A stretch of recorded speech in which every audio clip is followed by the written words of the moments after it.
pukul 6 waktu Indonesia Tengah. RRI ND menyiarkan Warta Berita.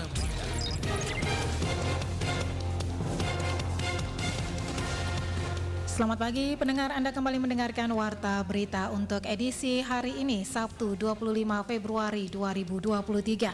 Sari Berita. Satu jenazah PMI Malaysia berhasil dipulangkan ke ND.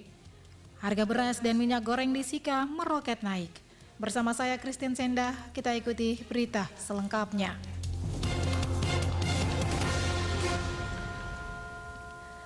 Satu jenazah PMI dari Malaysia yang meninggal dunia akibat sakit tiba di ND menggunakan KM Sabuk Nusantara 90. Laporan selengkapnya disampaikan Lady Badin. Jenazah pekerja migran Indonesia yang meninggal dunia di Malaysia akibat sakit atas nama Ankletus Resi tiba di Kabupaten Ende pada hari Jumat pagi 24 Februari 2023 dengan menggunakan KM Sabuk Nusantara 90. Ketua Komisi Keadilan dan Perdamaian Pastoral Migran Perantau KKP PMP Keuskupan Agung Ende Romo Reginald Piperno PR mengungkapkan bahwa almarhum Kletus Resi ini merupakan jenazah ketiga PMI Malaysia di tahun 2023 yang dipulangkan ke Ende. Dan dijelaskan Romo Perno KKP PMP ketika mendapatkan informasi terkait kematian PMI di Malaysia, maka pihaknya akan berkomunikasi dan berkoordinasi dengan para PMI yang bekerja di sana seperti Komunitas Katolik Indonesia dan Komunitas Floba Morata untuk proses pemulangan jenazah sesuai aturan negara Malaysia. Setelah proses administrasi di Malaysia selesai dilakukan, maka jenazah PMI tersebut bisa dipulangkan hingga ke ND. Jadi proses pemulangan seperti ini, kalau kita berkomunikasi cepat ketika dia masih sakit dengan kedutaan, maka kedutaan akan membackup biaya rumah sakit dan lain-lain. Tapi kalau seandainya dia meninggal, pertama kalau meninggal di luar rumah sakit, di luar hospital, maka proses yang harus dijalani yaitu harus dibedah. Karena itu aturan Malaysia. Untuk memastikan bahwa dia tidak punya penyakit berbahaya dan bisa dipulang. Tapi kalau meninggal dalam rumah sakit, maka tidak akan ada proses pembenahan. Dia meninggal dari rumah berbawa ke rumah sakit. Sementara itu anggota DPRD Kabupaten Ende dan juga menjabat sebagai Ketua Komisi Perantau di Uskupan Agung Ende, Maximus Deki mengungkapkan kepulangan jenazah PMI asal Ende ini adalah sebuah duka cita bersama. Maksi Deki berharap masyarakat Kabupaten Ende, khususnya pekerja migran Indonesia, jika ingin bekerja ke luar negeri harus melewati prosedural yang ada atau secara resmi sehingga dapat terlindungi hak-haknya sebagai PMI. Saya sih merasa sangat sedih melihat ada yang harus terpaksa dipulangkan seperti ini. Apalagi yang dipulangkan seperti ini adalah orang tua yang menjadi tulang punggung yang merantau ke Malaysia karena kekurangan, karena kebutuhan, bukan karena untuk mencari senang atau apa. Di saat kita menerimanya tentu histeri dari keluarga dan kita sendiri ikut bersedih, sangat bersedih. Almarhum Ankletus Resi adalah warga Kelurahan Rewarangga Selatan, Kecamatan Ende Timur, Kabupaten Ende yang meninggal dunia di Malaysia pada tanggal 14 Februari 2023. Almarhum meninggalkan seorang istri dan 2 orang anak. RRI Ende Lady Badin melaporkan. Hingga bulan Februari tahun 2023, Unit Perlindungan Perempuan dan Anak PPA Satuan Reserse Kriminal Satreskrim Polres Ende telah menangani 18 kasus kekerasan pada anak dan perempuan. Laporan Veranda Garus. Ke-18 kasus itu masuk dalam kategori kekerasan yang berbeda, yakni 9 kasus persetubuhan, 8 kasus penganiayaan terhadap anak, dan 1 kasus pencabulan. Kasat Reskrim Polres Ende, Ibtu Yance Yauri Kadiaman kepada RRI menjelaskan, dari 18 kasus kekerasan tersebut, 9 kasus diantaranya telah diselesaikan oleh Unit Perlindungan Perempuan dan Anak atau PPA, sementara sisanya masih dilakukan proses penyidikan. Umumnya para tersangka ini melakukan perbuatannya dengan motif ingin memuaskan hawa nafsunya. Misalnya dari kebiasaan tersangka, perilaku kehidupan tersangka paling didominasi oleh minuman keras. Kebetulan kami saat ini sedang melaksanakan program Pak Kapolri terkait dengan quick win presisi. Kami diperintahkan untuk membentuk Satgas khusus untuk penanganan unit penanganan kekerasan perempuan dan anak. Lanjut itu Yance, untuk menekan lajunya angka peningkatan kasus kekerasan terhadap perempuan dan anak, Polres Ende terus melakukan edukasi terhadap anak usia dini terkait nilai anti kekerasan, sehingga kekerasan baik secara fisik maupun psikis terhadap anak bisa dihindari. Setiap anak mesti mendapat kenyamanan hidup di dalam lingkungan dan bebas mengekspresikan diri, sehingga ketika mendapat tekanan, anak tidak merasa takut untuk melapor atau memberitahukan masalahnya. Kami melalui Babit Kaptipmas kami di di wilayah polsek dan lain-lain sudah kami bekali dengan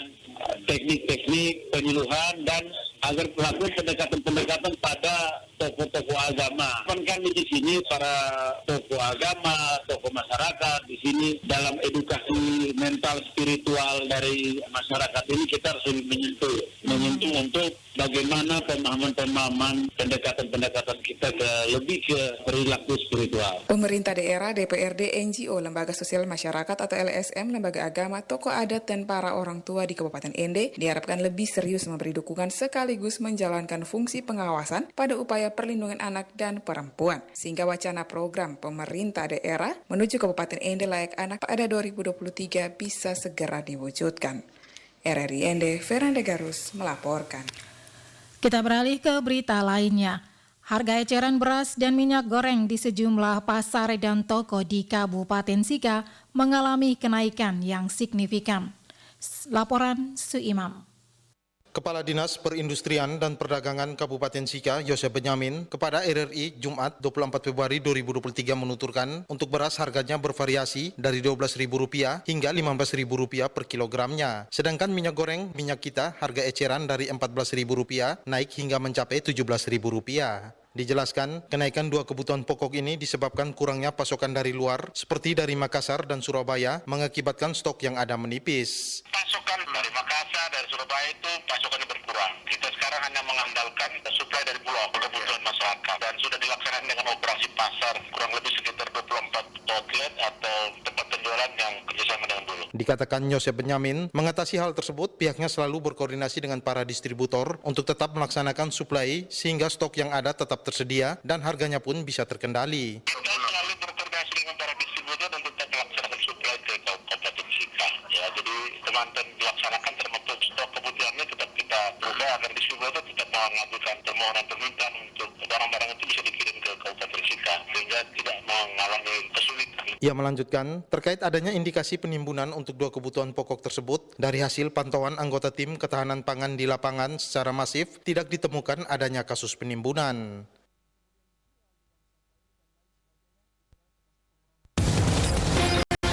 Anda sedang mendengarkan Warta Berita Produksi RRI Ende.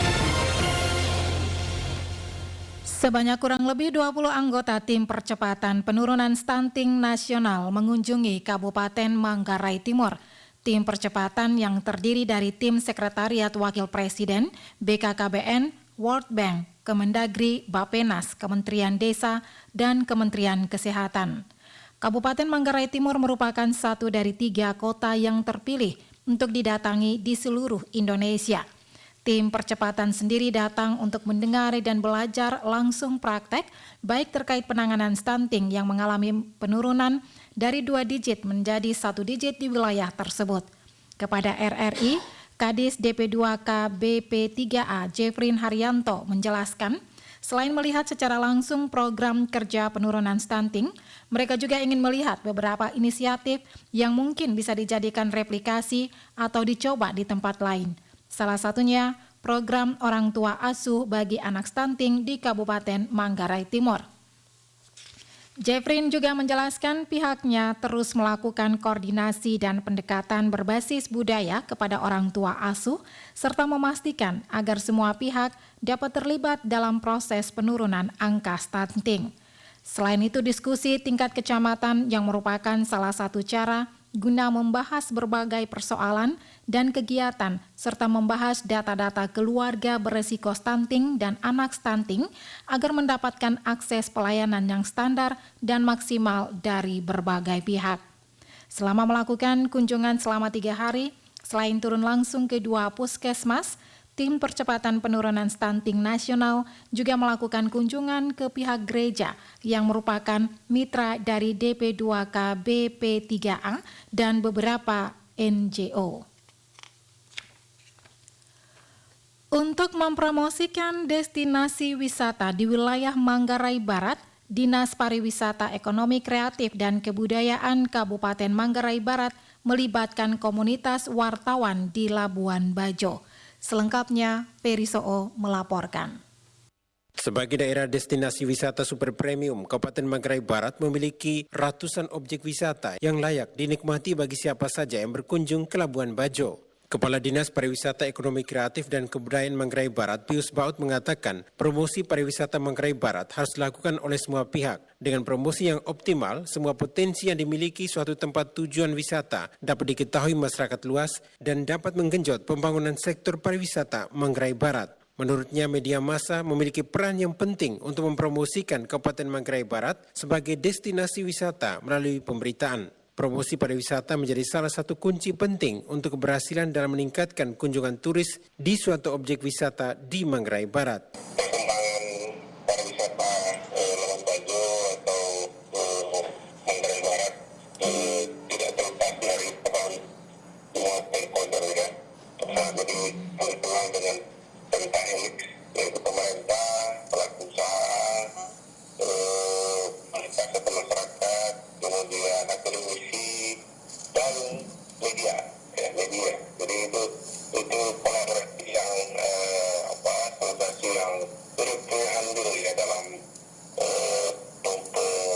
pembangunan pariwisata. Menurut Pius Baut, selama ini pihaknya terus giat mempromosikan budaya dan pariwisata Manggarai Barat melalui sejumlah platform. Tentunya apa dilakukan Dinas Pariwisata Ekonomi Kreatif dan Kebudayaan Manggarai Barat sejauh ini juga merupakan berkat bantuan dan dukungan dari awak media. Kolaborasi dengan rekan-rekan jurnalis pastinya menambah semangat pihaknya dan menjadi poin penting dalam mendorong masyarakat untuk sadar akan pariwisata di daerahnya. Terkenalnya Komodo atau Labuan Bajo atau Flores itu tidak terlepas dari peran media. Sehingga kami rasa penting untuk kita selalu bergandengan tangan dan berkolaborasi dengan teman-teman wartawan ya. Bukan hanya untuk promosi, tapi juga untuk publikasi berbagai pembahasan pariwisata, berbagai informasi-informasi terkini tentang pariwisata supaya publik ikut perkembangan, supaya tujuan lain tadi untuk promosi destinasi ini. Kadis Pius berharap hasil pertemuan dengan anggota Perhimpunan Wartawan Manggarai Barat ini dapat melahirkan aksi nyata agar pengelolaan industri kepariwisataan di Manggarai Barat berjalan baik sehingga destinasi tersebut dilirik wisatawan. RRI ND Feriso melaporkan. Sementara itu, Wahana Lingkungan Hidup Indonesia Walhi NTT menemukan limbah medis di tempat pembuangan akhir TPA Rate Kelurahan Kecamatan Ende Selatan, Kabupaten Ende. Sampah medis yang ditemukan tersebut berupa sarung tangan medis, selang dan botol infus, dan jarum suntik yang ditemukan bersama tumpukan sampah non-medis lainnya. Rovinus Wula selengkapnya melaporkan. Kepada RRI usai melihat kondisi TPA Rate Jumat siang, Direktur Walhi NTT Umbu Wulang Rangi mengatakan pengelolaan sampah, kumpul, angkut, buang di kota Ende sudah waktunya ditinggalkan. Menurut Umbu, Ende ini adalah salah satu kota satelit di Flores di mana eskalasi bangunannya masuk kategori tinggi selain Labuan Bajo. Hal ini berdampak pada meningkatnya populasi sampah dari waktu ke waktu. Wali NTT berpendapat sampai hari ini pemerintah Kabupaten Ende dan pemerintah daerah lain di NTT belum menjalankan perintah Undang-Undang Nomor 18 Tahun 2008 tentang pengelolaan sampah. Amanat undang-undang, kata Umbu, tidak ada mekanisme pembuangan sampah, namun mekanisme pemrosesan sampah yang dimulai dari tempat penyimpanan sementara TPS hingga di tempat pemrosesan akhir TPA. Akan tetapi, lanjut Umbu, seringkali narasi atau diksi yang dipakai oleh pemerintah adalah pembuangan. Seperti halnya yang ditemukan Bali di Ende yang sudah menyalahi Undang-Undang Nomor 18 Tahun 2008. Itulah yang kita temukan kemudian di TPA di Ende itu masih menggunakan sistem atau mekanisme pembuangan dan itu sebenarnya menyalahi Undang-Undang Nomor 18 Tahun 2008. Dan itu sebenarnya pemerintah Ende itu bisa saja digugat ya atas kelalaiannya tidak menjalankan perintah Undang-Undang Nomor 18 Tahun 2008 karena di undang-undang tersebut bahwa undang-undang tersebut wajib dijalankan oleh semua pemerintah dari setiap jenjang. Lebih lanjut, Umbu kemukakan Pemerintah Kabupaten Ende sudah melanggar Permenkes nomor 18 tahun 2020 tentang pengelolaan sampah medis berbasis wilayah. Karena dalam Permenkes mengharuskan adanya unit layanan kesehatan. Pemerintah daerah juga diwajibkan membangun satu lahan pengelolaan sampah medis. RRI Ende Rufinus Pula. DPRD Ende meminta pemerintah melalui Dinas Perindustrian dan Perdagangan untuk menindak secara tegas para pengecer yang menjual minyak tanah 5 hingga Rp6.000 per liter atau Rp25 hingga Rp30.000 per jirigen ukuran 5 liter. Laporan Rosa Dalima.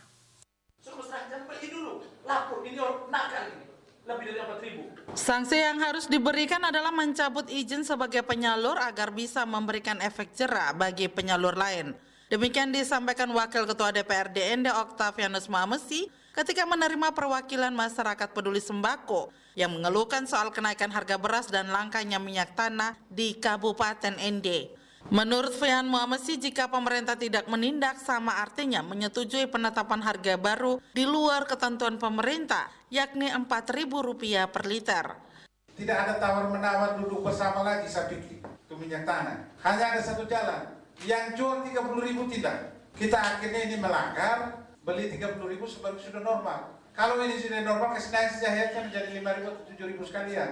Jangan minta, Pak Kadis minta maaf ya, jangan minta kami foto lagi, bawa lagi orang-orang itu ke sana, ribet ya. Pengumuman jual 4.000, jual lebih tidak. Itu saja. Ribet sekali kita hidup di Ende. Sementara itu anggota DPRD Ende Yani Kota mengatakan kelangkaan minyak tanah di Ende telah menjadi rutinitas tetap setiap tahun. Ende tidak pernah luput setiap tahunnya mengalami momen warga kesulitan mendapatkan minyak tanah. Dia meminta pemerintah memastikan agar minyak tanah subsidi tidak disalurkan ke para pengusaha rumah makan yang notabene harus dijual dengan harga industri.